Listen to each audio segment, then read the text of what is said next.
Anybody who knows me would know that I have an undying love for Ikeda Ryoko's masterpiece shoujo manga, The Rose of Versailles. I have the full giant edition manga, I have the kids yonkoma, I have about 4 BeruBara square scarves, and I have frequently used BeruBara eyeliners. But more importantly, I have used many of my essays throughout university as an excuse to talk about how great BeruBara is. In all, I am as big a BeruBara fan as they come. And when I watched Moschino's Fall-Winter 2020 Marie Antoinette themed fashion show, I was, unsurprisingly, quite excited to see several looks that very clearly and explicitly pay a tribute to the Rose of Versailles, with print of what looks to be the protagonist, Oscar François de Jarget, and the initial protagonist, Marie Antoinette, on shirts, dresses, bodysuits, and bags. So imagine my surprise when I saw that the Ikeda Ryoko production and fans of the series are not happy with Moschino. The Ikeda Ryoko production even stated that not only did Moschino not ask for permission to use the image of Oscar and Marie, the collection is shocking to any true fan of the Rose of Versailles. But here I am, a pure-blood fan of the Rose of Versailles who thought long and hard about this case, defending Moschino's tribute, if you can even call it that. And let me explain why.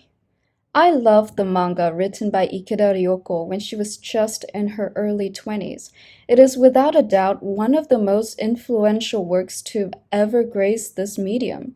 In it, Ikeda explores the lead-up to the French Revolution of 1789, but while it takes place around historical events, it is more interested in the ideological side of the revolt against the ruling aristocracy and monarchy. Throughout the series, the main character, Oscar, who was born of a high-standing aristocratic family, has to witness and grapple with the inequalities and injustices in a society built to solely benefit people like her. After a lot of wine and readings, she decides to join the revolution, taking a stand against those who were her friends or even families, for equality for all. The second thing that people tend to remember about the Rose of Versailles is the romance between Oscar and her best friend, Andre. Theirs is a love story between two individuals whose emotional bond is interfered by societal rules and expectations, both in terms of class and gender, as Andre comes from the peasantry. While Oscar reads seminary theoretical works of contemporary scholars and drinks into the night thinking about the lives of people like Andre reads star-crossed romances and cries about how class division forbids his love for Oscar. Together, they decide to uproot the unfair world they live in and die tragically young, both of them. Although, to be fair, it's the French Revolution. And did I mention they are both queer? Groundbreaking. Enticing exploration of philosophy, conversations about history, and even echoes of contemporary political movements in 1970s Japan, such as socialism and feminism, along with intense emotional drama between her painfully human characters, the poeticism of her writing, and the exquisite intricacy of her art, are things that make me consider Ikeda's manga to be of equal standing amongst the greats in literature. Unfortunately, it is not treated that way. There have been many adaptations and reincarnations of The Rose of Versailles, from anime to stage musicals to merchandise collaborations. And although I am guilty of consuming many of these products, I have to admit that with each re-imaging, The Rose of Versailles, as I know it, is watered down massively. Of course, when it comes to consumerist products like roses or makeup or scarves, it is hard to attach a strong, concrete political statement. But it is precisely the abundant commodification of BeruBara that serves to distance it from the heavily philosophical and political tone of the original work. Adaptations aren't much better either. The Takarazuka Review's many productions of BeruBara is one of the staples of the company and of the shoujo subculture. But while in theory, the all-female cast of Takarazuka, with their lavish costumes and gorgeous sets, should be the perfect medium for Rose of Versailles to come to life, the actual story told is underwhelming, to say the least. Their songs are hammy, Their lyrics paled in comparison to Ikeda Ryoko's poetry, and they also mostly focus on the drama between Oscar and Andre, forgetting that it's not simply a love story detached from reality, but a love story in response and reaction against their reality. Recently, it was also announced that The Rose of Versailles is getting a new anime adaptation, and my heart broke when I saw the poster with its flat, plain, boring art style that cannot in any way, shape, or form hold a candle to the gift brought on earth by Ikeda Ryoko's hands. But how does all this relate to Moschino?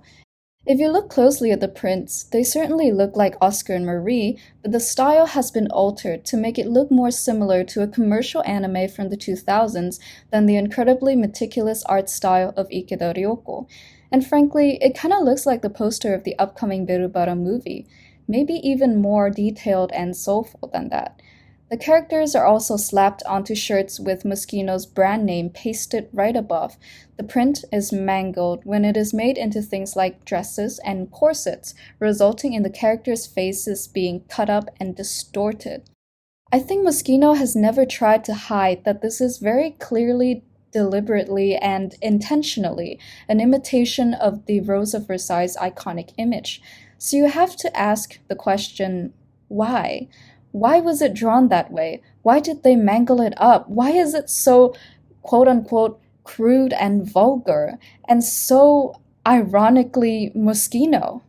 In my interpretation, this is a direct criticism of the commodification and commercialization of the Rose of Versailles manga, a masterpiece that is contemplative, subversive, rebellious, politically and philosophically provoking, that has been torn apart to be pasted on scarves, eyeliners, and masks, like how they're pasted under the Moschino logo, or to only be remembered as love, love, love, love, love, and love. Rendered vapid and shallow, only a glittery shell, unrecognizable from the revolutionary manga that moved the hearts and minds of countless people, similar to the boring prints that is distorted when made into cake-shaped dresses. Whether it is a dull handbag or a dull anime movie, the effect is the same. They both tame and strip the Rose of Versailles of its substances and treat it like a pretty-looking, meaningless, kitschy decoration. The only difference is the Ikeda Ryoko production company isn't getting any cash from Moschino. But would you license something that is so cheekily critical of what you do as a company, even if you're getting cash for it? I don't think so.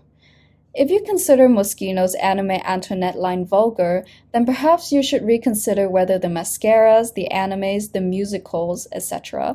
are really all that respectful to the cultural and intellectual legacy of the Rose of Versailles, or are they just worth your money because it's going into the pockets of the company that owns the original work?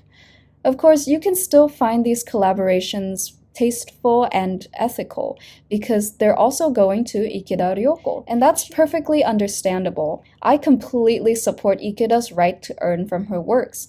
However, there is a part of me that wonders, why did she have to resort to selling subdued, distorted, bastardized versions of her great, and I mean great, masterpiece in order to earn what she deserves? For most mangaka, the reality is that they don't even see the money made from adaptations or merchandises of their works. They're only paid an upfront license fee, and then it's gone, made into whatever the fuck the publishers, studios, and manufacturers want it to. Ikeda, however, as she owns her own company, theoretically retains all the commercial interest in any association to her works, including but not limited to the Rose of Versailles. So she kinda beat a broken system, and honestly, girl boss Ikeda, I am happy for her. But I still think it's necessary to point out said broken system that forces creators to sign away their works, many of which simply ingenious, to be made into sellable kitsch.